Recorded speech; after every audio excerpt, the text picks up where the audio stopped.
minutos, 19 minutos, arrancamos en otro bloque más de La Resistencia. Y vamos a hablar un poco sobre este gobierno que, bueno, no me quedan palabras ya para describirlo. Lo venimos relatando ya desde hace casi 4 años.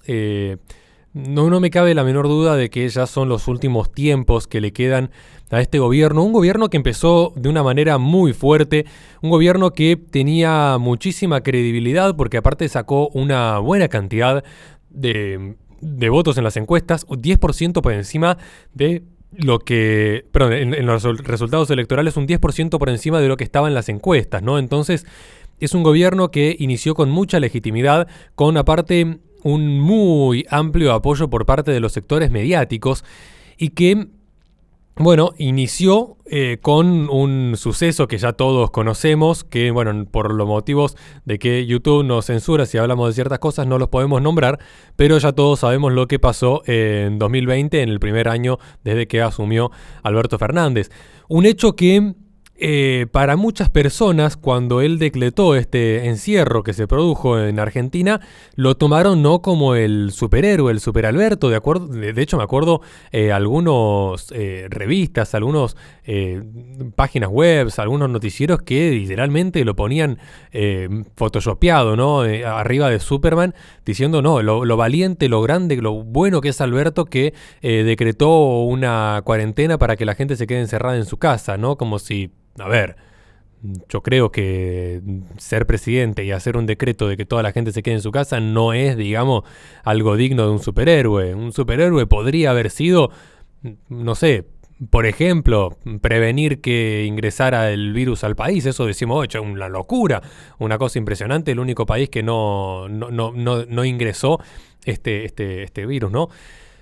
Y poco a poco fueron explotando lo más que pudieron esta suerte de imagen de superhéroe de Alberto Fernández, con una imagen positiva que en ese año estuvo, pero con un récord histórico, ¿no? Nunca un presidente había tenido tanta legitimidad como Alberto Fernández en ese momento. Y Era Super Alberto. Exactamente, el Super Alberto.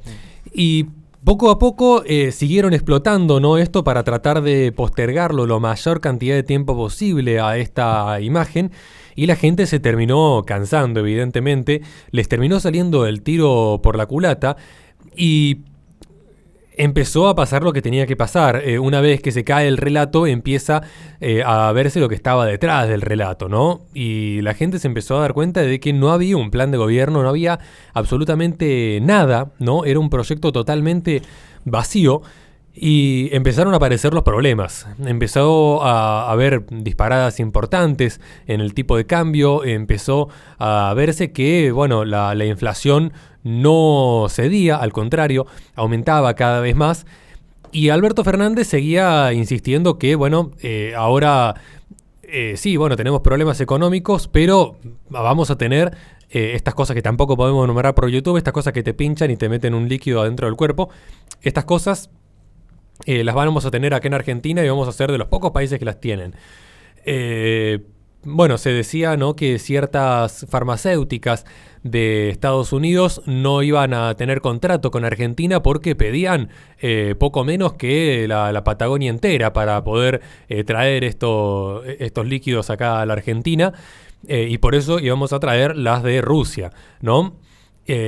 Finalmente, bueno, trajeron las de Rusia, que en Rusia no las probaron hasta que se fijaron que la gente no se muriera en la Argentina al ponérselas, y recién ahí cuando vieron que los argentinos no se morían se la empezaron a poner ellos, y bueno, nos usaron de conejillos de indias, y finalmente aparecieron las de Estados Unidos, ¿no? Y se ve que, bueno, no tuvieron ni que vender la Patagonia ni nada, resulta que no era tan así, y bueno, otra patada más, ¿no?, en el orgullo de este gobierno. Y finalmente, bueno, se les acabó los únicos 2 relatos que tenían y empezaron a echar culpa para otros lados de la mala situación, ¿no? Empezaron a decir que, bueno, que estaban así porque había pasado esto otro. Después pasó algo que para la Argentina podría haber sido muy bueno, ¿no? Un conflicto bélico en uno de los países que tiene mayor cantidad de producción de trigo, ¿no?, a nivel mundial. Para la Argentina, que es un país productor, hubiera sido algo espectacular, ¿no? Ahora no fue ese el resultado. ¿Por qué? Porque teníamos un desdoblamiento cambiario en el cual a la gente que estaba sembrando le pagaban por cada grano que exportaban a el 50% del valor del dólar que estaba exportando, ¿no? Y sumado a eso, a partir de ahí empezaba a pagar un impuesto que solamente existe en Argentina, que llaman retenciones, que le sacan parte del dinero que está recibiendo por la exportación. Y sumado a eso, a partir de ahí empiezan a pagar impuestos. Impuestos por sobre las tierras, impuestos por sobre los trabajadores, impuestos por sobre absolutamente todo, ¿no? Entonces era lógico que no iba a generar el crecimiento que podría haber generado en el sector del agro, ¿no? Acá en la Argentina. ¿Y cuál fue la excusa de Alberto Fernández? No, nosotros nos tocó vivir todo lo malo, nos tocó vivir una pandemia, nos tocó vivir ahora una guerra que, digamos, o sea, hay países que están mucho más cerca, como por ejemplo India, que te digo que le ha favorecido bastante a la India este conflicto, ¿no? Ahora tienen acceso, por ejemplo, al gas ruso a un mejor precio, tienen, digamos, otros beneficios que están mucho más cerca y les beneficia. Yo no entiendo cómo es que la Argentina les terminó perjudicando. Argentina que, por cierto, unos meses antes de este conflicto, estaba diciendo que quería que la Argentina fuera la entrada a Latinoamérica para Rusia, ¿no? Unos pocos meses después. Y después no fue unos pocos meses, fue una semana antes. Una semana antes, sí. Increíble, eso una es lo peor. Semana antes, una semana antes. Y ni siquiera en eso pudo Alberto Fernández tener la visión de decir, bueno, a ver, ¿me la juego por un lado o me la juego por el otro? No, una tibieza típica de radical que no se quiere jugar por nada. Socialdemócrata. Socialdemócrata, sí, por supuesto. Y bueno, finalmente, ¿qué queda de Alberto Fernández? Un presidente que su ministro de Economía tiene más poder que él, un presidente que no tiene la más mínima posibilidad ni remota, ¿no?, de aspirar a un cargo público en el futuro, que incluso no aparece ni siquiera en las listas. O sea, imagínense que no aparece ni en las listas ni en los noticieros. Hoy en día los noticieros no muestran a Alberto Fernández.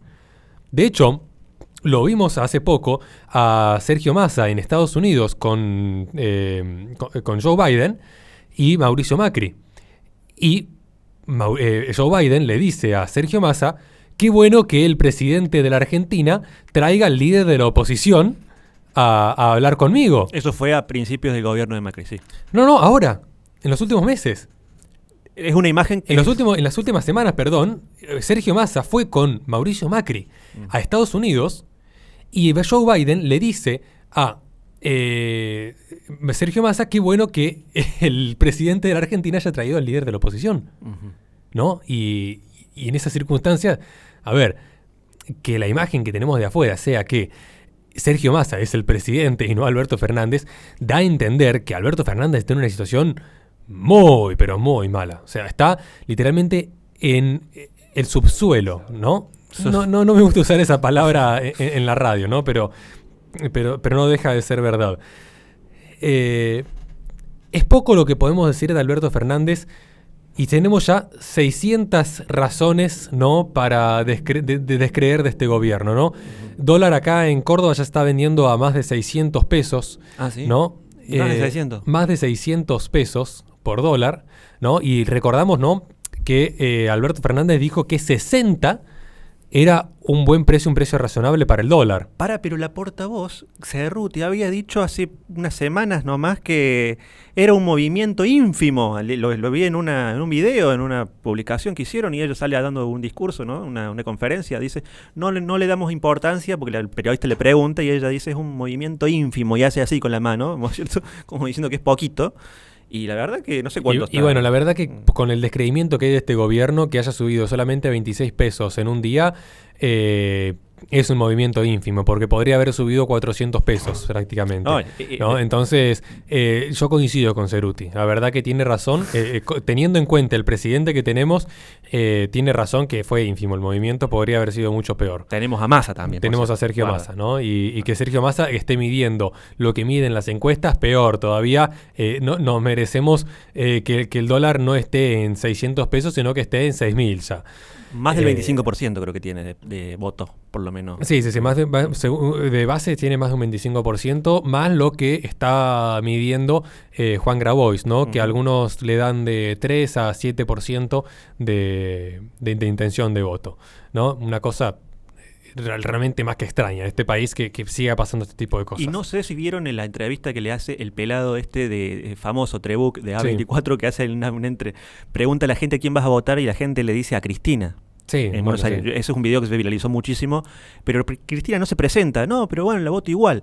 Pero no se presenta, tu voto es nulo. Ah, bueno, entonces lo voto a Alberto. Pero Alberto tampoco se presenta. Sí, no. Así varias personas. Entonces digo, es triste el video. Me da risa, pero por dentro es tan triste. No, sí. Yo creo que la democracia es triste. Bueno, yo el otro día me fui a un puesto que había en el centro de la principal líder, ¿no? Del partido mayoritario opositor de Argentina, ¿no? Que no voy a nombrarla porque a veces se enojan, ¿viste? Cuando la nombramos. Principalmente se enoja ella, ¿viste? Porque no le gusta que hablen de sus cosas. Y en este puesto, ¿no? Yo me voy medio así como haciéndome el que no sé. Le digo, bueno, ¿y quién es esta persona? Me dice, no, bueno, esta persona es candidata a presidente. Che, ¿y qué hizo? No, esta es candidata a presidente y había sido ministra de Seguridad de Mauricio Macri. ¿Y antes? No, antes era estudiante. Estudiante. Y pasó de ser estudiante a ministra. No, bueno, a ver, tuvo otros trabajos.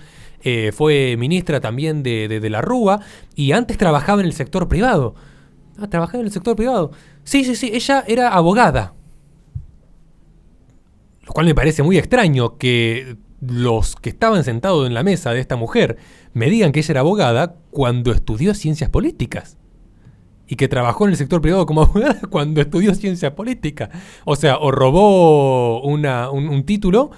O los militantes de Patricia Bullrich no tienen la más pálida idea de quién es la persona que están militando. Son como los que van a protestar a las manifestaciones y vos le preguntás por qué vienen y no saben por qué vienen. No, y a ver, y cierro con esto ya, ¿no? Me enteré, ¿no? Vi directamente de primera mano un grupo de WhatsApp sobre Luis Juez, ¿no? Candidato en su momento a gobernador acá en Córdoba por el espacio de Cambiemos. En este grupo, los militantes preocupados les decían, bueno, ¿qué vamos a hacer con tal cosa? ¿Qué vamos a hacer con la educación? ¿Qué vamos a hacer con tal cosa? Con tal otra? ¿Cuál fue la respuesta del delegado a cargo de ese grupo por parte del espacio de Juntos por el Cambio? No importa qué vamos a hacer con eso. Lo primero es ganar las elecciones. Después vemos de qué manera nos distribuimos los puestos y ya recién ahí veremos qué hacemos con el resto de las cosas. Esa fue la respuesta de la gente de Cambiemos. No. Democracia. Imagínate el resto de los que ganaron, listo. ¿no? O sea. Le recordamos a la gente que este programa se sube al canal de YouTube de La Resistencia Radio, donde en la descripción de los videos tienen nuestras redes sociales para que se comuniquen con nosotros en caso de quieran colaborar con este espacio. Además tiene nuestra plataforma Patreon, un espacio concreto para poder ayudarnos a sostener este espacio y que podamos seguir trayendo más noticias como esta. Vamos a un corte y enseguida volvemos con más Resistencia.